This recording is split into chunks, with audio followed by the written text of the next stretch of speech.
मंगला गौरी व्रत कथा। पौराणिक कथा के अनुसार पुराने समय की बात है। एक शहर में धर्मपाल नाम का एक व्यापारी रहता था। उसका व्यापार अच्छा चल रहा था। उसके पास धन दौलत की कोई कमी नहीं थी, बस कमी थी तो संतान की। उसकी कोई संतान नहीं हो रही थी। इस वजह से सेठ और उसकी पत्नी काफी परेशान रहते थे। संतान प्राप्ति के लिए सेठ ने कई जप तप, ध्यान और अनुष्ठान किए, जिससे देवी प्रसन्न हुई और सेठ से मनचाहा वर मांगने को कहा। तब सेठ ने कहा कि मां, मैं सर्व सुखी और धन धान्य से समर्थ हूं, परंतु मैं संतान सुख से वंचित हूं।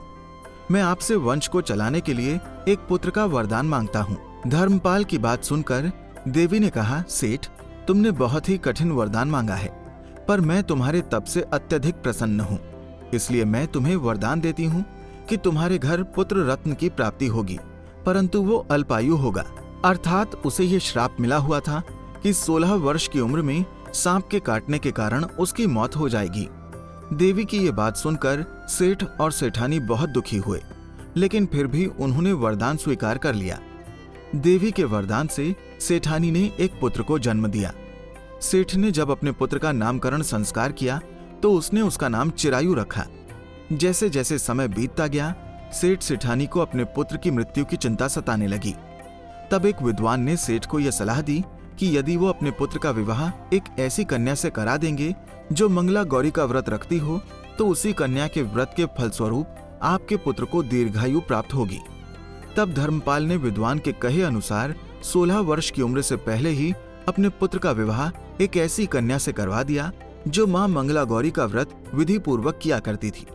मंगला गौरी का व्रत रखने के कारण उसे अखंड सौभाग्य का आशीर्वाद प्राप्त था, मतलब वो कभी विधवा नहीं हो सकती थी, जिसके परिणाम स्वरूप उसके पति का अकाल मृत्यु दोष समाप्त हो गया। धर्मपाल की बहू आजीवन अखंड सौभाग्यवती रही और दोनों ने अपना दाम्पत्य जीवन सुखपूर्वक व्यतीत किया। तभी से महिलाएं पूरे श्रद्धा भाव से मंगला गौरी का व्रत रखती हैं।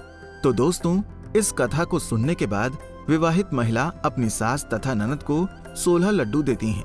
इसके बाद वो यही प्रसाद ब्राह्मण को भी देती हैं।